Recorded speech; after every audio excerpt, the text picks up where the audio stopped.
If you're in the online business space, there is a pretty big chance that you've suffered from shiny object syndrome at least once in your life. You've likely explored, multiple avenues to generating money online, and I know quite a few of you right now are currently juggling several different online business opportunities simultaneously. But if shiny object syndrome is an affliction that you suffer with often, it's something you definitely want to nip in the bud ASAP before it derails all of your time and effort and hard work alongside any chance that you might have had at reaching your ultimate end goals. So, what is the cure for shiny object syndrome? Let's discuss. I'm Rachel Harrison-Sund, and I help people generate passive income creating and selling journals, planners, notebooks, and more on the Kindle Direct publishing platform. If that piques your interest, please do subscribe. Don't forget to hit the bell, and that way you can be notified every time I put out one of these videos, which is each and every Monday. If you're not familiar with shiny object syndrome, which I'm pretty sure you probably are, it essentially just boils down to distraction. So it's about becoming distracted from your current focus by some other, newer, more exciting, or better opportunity. And there are a few reasons why this tends to happen.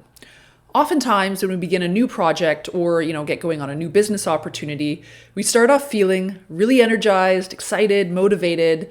But if and when those initial feelings start to diminish even slightly, and, the reality of the time and effort required to make it to the finish line sets in, this is usually precisely the moment when a new and shiny object will often present itself.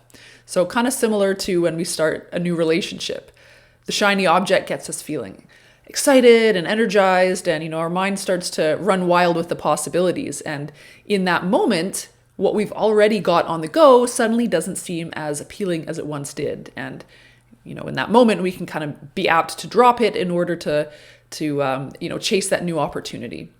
So that new opportunity, it gives us an easy out from what we've been focusing on. It allows us to convince ourselves that this new opportunity is somehow even more desirable and, might get us the results we're after more easily or more quickly or, in less time. So the dream behind the shiny object gets us away from the sometimes harsh reality of what we're currently struggling with. And, of course, dreaming of future possibilities, that's fun and energizing and motivational, while the reality of being halfway up a mountain can sometimes be a really hard slam back down to earth. So this is usually the exact point at which you're most likely to drop your current project or your current opportunity and go chasing something that's totally brand new. Now, sometimes, though, it's not really about trying to escape the messy middle portion of a current project or opportunity. Sometimes we simply just have lots of different interests, and it can sometimes be really difficult to narrow our focus and really try to just commit to one thing. But at the end of the day, whatever the reason is for your shiny object syndrome, it will 100% hold you back from making any real headway on your goals. You're either going to be spread way too thin, working on multiple opportunities at once, or you're going to prevent yourself from making any meaningful progress on any one opportunity because you'll just be apt to drop it halfway through to completion in pursuit of pursuing something, more immediately enticing or gratifying. And this, of course, is just going to lead to unrealized potential and one failed business opportunity after another. Consider learning any other skill. Like, how far would you get toward mastering, say, the piano if, in one scenario, you play 1 hour of piano every day, Monday to Friday, versus the scenario in which you play 1 hour of piano on a Monday, you're learning an hour of French on Tuesday, maybe on Wednesday you're playing soccer for an hour, Thursday you're cooking for an hour, and then Friday you've got, say, dance lessons for an hour. Now, the latter option probably sounds a lot more fun, might make for a more well-rounded person in general. You might even build a nice solid foundation in all of those different areas. But it is pretty unlikely that you're ever going to master the piano or any one of those skills for that matter. And, that's completely fine if we're talking about a hobby with no goals attached. But if you are looking to make meaningful income online, now you're talking about a business. And so this is what you have to decide, is whatever your focus or current focuses are, is it a business or is it a hobby? If it's a hobby, there's no issue. But if your goal is to create a sustainable business, chasing shiny objects are going to trample all of your efforts. So the goal of any business is to make money. That's what makes it a business. So To do that, you have to become a master at just one thing. So, what is the cure for shiny object syndrome? First, start with a really specific goal and a clear why. Your why, of course, is, your key motivators for achieving whatever that goal is. Now, if you need help finding your why, check out this video right here. Once you've got your goal written down and in plain sight, use it as your lodestar when assessing that next shiny object that comes your way, and there will be one, trust me. Ask yourself, will this new opportunity get me closer to or farther away from my goal? And be real here. Starting something new from scratch is almost always going to take much longer to get you where you want to go than something that you've already gained at least some traction with. Next, ask yourself, why are you so interested in this new opportunity? Is it because it's truly going to help you achieve your goal more quickly? Or are you just trying to escape the messy middle of your current opportunity? And again, you got to be real here. Ask yourself how you're feeling about what you're currently working on right now. If you're chasing shiny objects, there's a good chance it's because you're feeling stuck or, progress might have stalled. Things are taking longer than you'd hoped for, and they always do, by the way.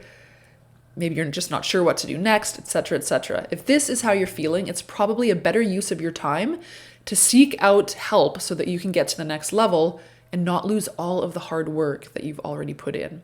Remember, no matter what the opportunity is that you pursue, you cannot escape the messy middle. There's always going to be moments along your journey where you get stuck, where your motivation disappears. You might potentially just wonder if you should quit altogether. That's going to happen no matter what you're working on. Now, maybe you really are truly struggling with whether you should carry on with an opportunity or just quit it entirely and try something new. If that's the case, and you're really just not sure whether you should quit or keep going, watch this video here on knowing when to quit. This video really can help you make that decision if that's what you need to do. So what about if you're simply just multi-passionate and just simply get real enjoyment trying out new business ideas? If you absolutely cannot resist a particular shiny object, allow some space for it. So I suggest allotting 5 to 10% of your available time to investigating a shiny object, no more. So for example, if you've got 20 hours per week to work on your business, don't spend any more than 1 or 2 of those hours on the shiny object. Otherwise, you're just going to cannibalize your efforts on your main area of focus, and your progress is going to stall across the board. Now, if you already have multiple business opportunities that you're juggling, you're going to need to choose just one to focus on. And I know some of you just don't want to hear that. If you absolutely cannot bear to choose just one and ditch the rest, I suggest using a similar formula for splitting your time to the one that I just already mentioned. So choose one business idea to focus 80 to 90% of your time on and spend no more than 10 to 20% on the other. Do not under any circumstances split your time 50-50, or they will both stall out and you will get absolutely nowhere.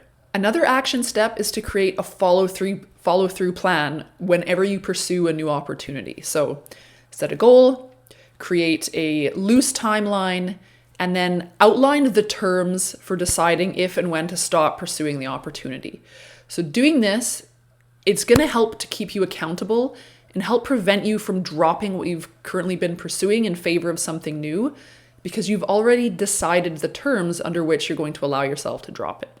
Finally, along those same lines, it can be really helpful to find an accountability partner, someone that you can run your ideas past, someone who's going to help keep you on track toward your goals and help prevent you from, swerving off course. Or you can join or even start a mastermind group, which is another great place to find a sounding board and some accountability. If you want to learn how to start your own mastermind group, check out this video here. I've been involved in several mastermind groups over the last few years, and they have been a simply invaluable place for me to get feedback on my ideas and just generally work through any of the struggles that I've had in my business. All right, folks, I hope that helps you fight off your next shiny object syndrome attack. If you like this video, please hit the like button, subscribe, and share it with anyone that you think might find it useful.